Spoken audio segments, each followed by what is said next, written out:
guys, and welcome back to Couch Critics. I'm Lamia. And I'm Ruby, and today we're reviewing Poor Things, which Yes. is Yorgos. I keep forgetting his last name. Yorgos? Yes, movie, and I think, it was his debut in the Hollywood scenery. Like he is a Greek director, and he had a lot of movies and commercials before, but I think that this is the movie that really put him on the map, and Yeah. it's Emma Stone won an Oscar because of this movie. I think the movie won a lot of Oscars that year. It was published in 2023 by the end of the year, and it was the beginning of the weird cinematography that we all know and love right now by Yorgo. So yeah. Yeah, I remember we watched this movie when we first started this podcast, and it was one of the movies that we didn't want to review somehow. No. Yeah, we avoided for as long as we can to review it. Yeah, because I didn't understand it at first, and it's crazy to see also the change that's happening over the past few years. Like, I remember the first time there was a movie that came out with that much nudity, and everybody was going crazy, and I feel like right now it's becoming more and more normalized. But even with Poor Things 2 years ago, I was still like shocked with all the scenes that were like in the movie, and after that there was kinds of kindness, and I'm like, oh, okay, another. And yeah. Yeah, but I feel like now we're handling this movie a little bit better because we're kind of like used to his style. We've seen Yeah. three movies, Yeah. Poor Things, Kinds of Kindness, and Begonia lately. Yeah.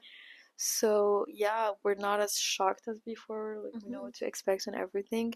But yeah, that was his debut. Like it's not his first movie, but like his movie that kind of like throwed him into fame. And it's a movie about Bella. She's this adult who's acting like a kid because she has the brain of a kid, and she's just like discovering life all over again. And so we just um follow her as she's discovering everything, like Yeah. literally everything. Yeah. And yeah. To me, the movie was very like the idea of it, because Bella was adopted by a scientist Mhm. who's Willem Dafoe, and who's portrayed by Willem Dafoe. And to me, it had such like a Frankenstein-y kind Yeah. of vibe. Like, to see this experiment being done, it was kind of like Frankenstein, except that the kid was, or like Bella was more like standard in terms of looks, so people didn't notice that she Yeah. was this experiment.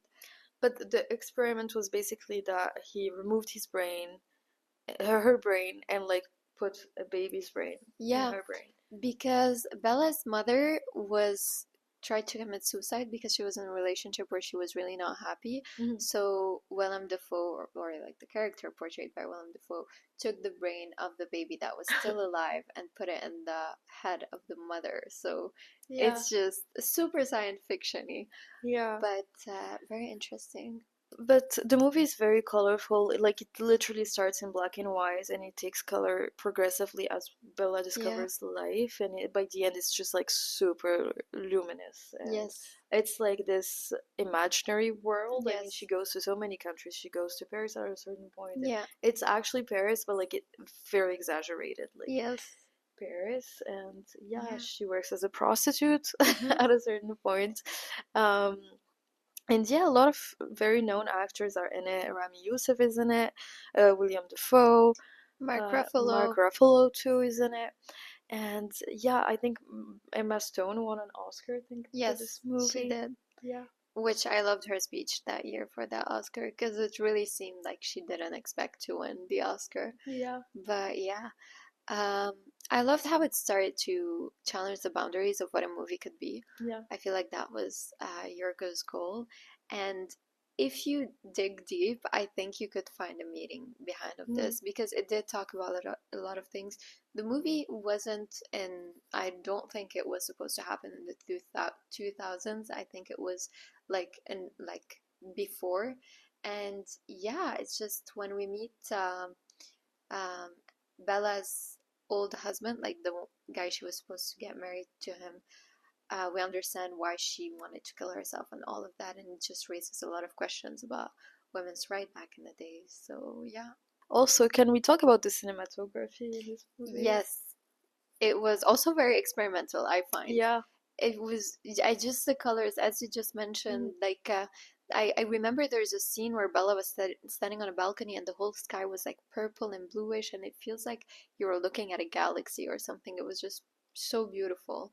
Mhm. So yeah, I love the cinematography. Yeah, the colors was what struck me the most, as I said earlier, and also like it looks like a paint, not a painting, but like a drawing Yeah, almost. yeah, And yeah, it's you could see the social inequalities yeah, also during throughout the yes. entire movie.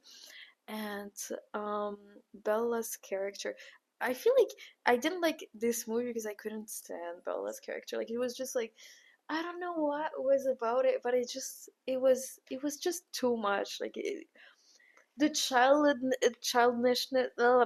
I don't know how to say it. Childlessness. No, Child, I don't know. The childish aspect. like the childish aspect of it all, and to just have to follow everything from the start was like not as fascinating to me as like it was supposed to be fascinating.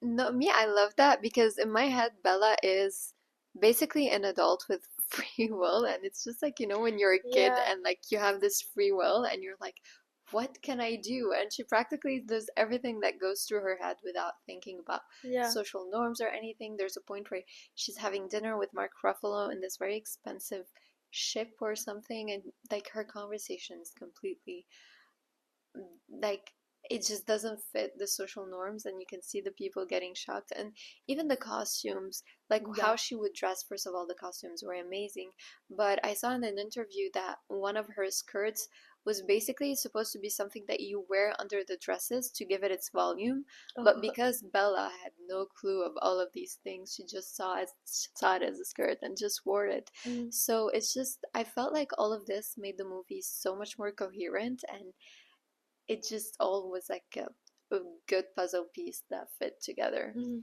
So yeah. No, you're right. But I just think maybe it wasn't my cup of tea. But Yeah. it is an interesting movie. It's just different from what we've ever watched. Yeah.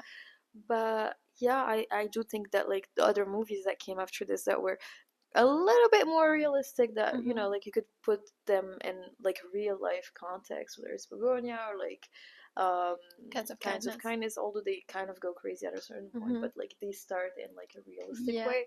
uh were were more of my favorites, but like I for Poor Things, it was a hard watch for me.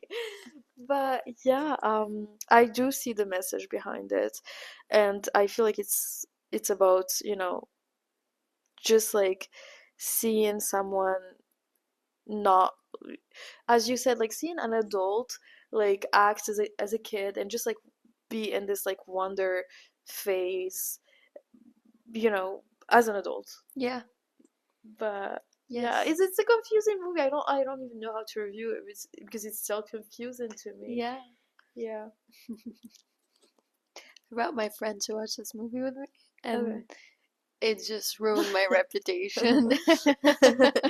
Yeah, you kind of told me before I went to watch it, so I Yes. just went alone to watch it. Yeah. But yeah, it's an interesting movie. Go check it Mm. out if you haven't yet. And please like and subscribe, and we'll see you guys. Next week. Bye. Bye.